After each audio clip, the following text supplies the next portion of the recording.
Muy buenos días, niños, ¿cómo están? Los saluda la profesora María José. El día de hoy vamos a hablar sobre los derechos fundamentales. Vamos a escribir en el cuaderno la fecha, agosto 13 del 2020, título, los derechos fundamentales. Vamos a escribir lo siguiente.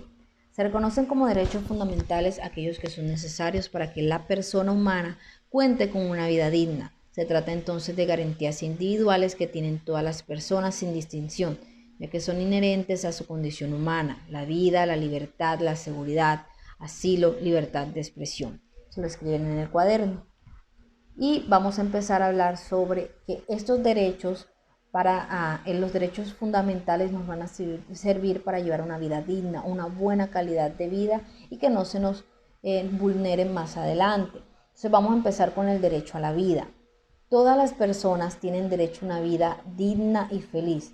Ninguna persona puede amenazar la vida de otra persona o quitársela. Entonces, tenemos derecho a vivir dignamente. Ninguna persona o la persona que cometa asesinato hacia otra persona o maltrato físico o atente contra la vida de otra persona va a estar cometiendo un delito, por lo tanto debe pagar prisión, porque todas las personas tenemos derecho a vivir. Seguimos con el derecho a la libertad. Todas las personas tienen derecho a decidir con responsabilidad cómo desean vivir, vivir libres, sin ataduras, sin estar sometidos, sin pasar necesidad en un lugar secuestrado o alejados o sometidos. Entonces, por eso se habla de derecho a la libertad. Tenemos derecho a vivir libremente. Derecho a la seguridad. Entonces, todas las personas tienen derecho a estar tranquilas en sus casas y en las calles. Y esta seguridad es proporcionada por unas personas que nos cuidan, nos protegen, que son los vigilantes, policías, guardas de seguridad, militares. Ellos se encargan de que estemos seguros, de que se nos proteja nuestra seguridad, de que no se nos vaya a pasar nada malo. Tenemos derecho al asilo. Todas las personas tienen derecho a de que si en su país están siendo amenazados, pueden salir a otro país y buscar ayuda, de que no nos vayan a maltratar, de que no nos vaya a pasar nada, de que nos cuiden y se nos protejan. Tenemos derecho a la libertad de expresión. Todas las personas tienen derecho a expresarse libremente, a decir las cosas como las sienten, como las piensan, pero sin maltratar a otra persona, sin ofender a otra persona. Podemos expresar y decir lo que sentimos, pero cuidando lo que pensamos de que no vaya a maltratar a alguien más. ¿Listo?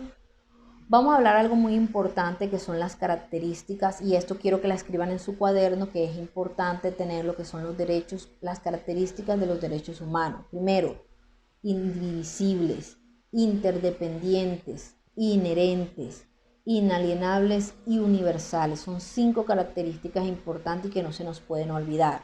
Indivisible, los derechos humanos no se pueden dividir. No los podemos dividir, todos van a ser los mismos derechos para todos, todos tenemos esos derechos. Interdependientes, puedo tener derecho a la vida, puedo tener derecho al asilo, puedo tener derecho a la libre expresión, puedo tenerlos cada uno, pero ellos se relacionan entre sí.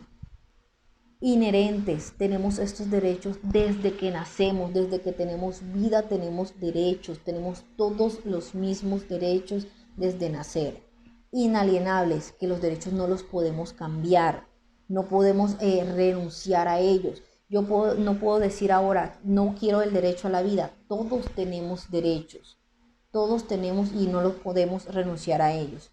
Y universales es que están en todas partes, en todo el mundo están esos derechos para todos los seres humanos, para los niños, los adultos, las mujeres, los hombres, indígenas, negros, pobres, ricos, todos tenemos derechos. Entonces, esos son las características de los derechos: interdependientes, inalienables, inherentes, indivisibles y universales.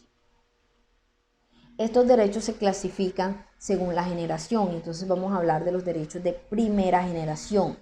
Son los derechos civiles y políticos y buscan defender las libertades individuales.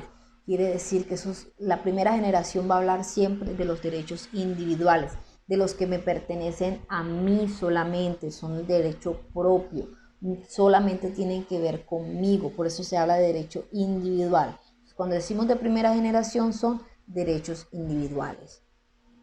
Pasamos a derechos de segunda generación, que son los derechos económicos, sociales y culturales.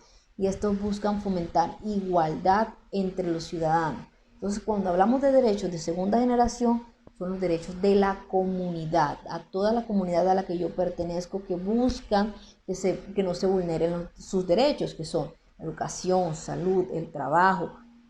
Por eso en la imagen les coloco eso, cómo se lucha por los derechos de la comunidad. Entonces, derechos de segunda generación son los derechos de la comunidad a la que pertenezco. Y tenemos derechos de tercera generación.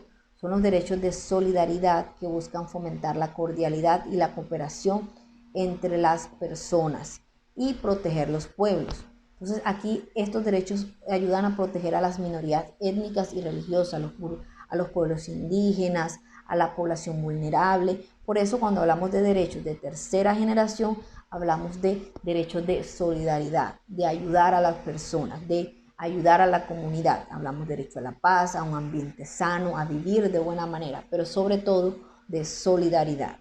¿Listo?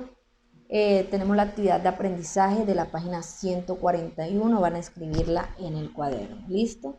Bueno, niños, muchas gracias, espero les haya gustado la clase del día de hoy.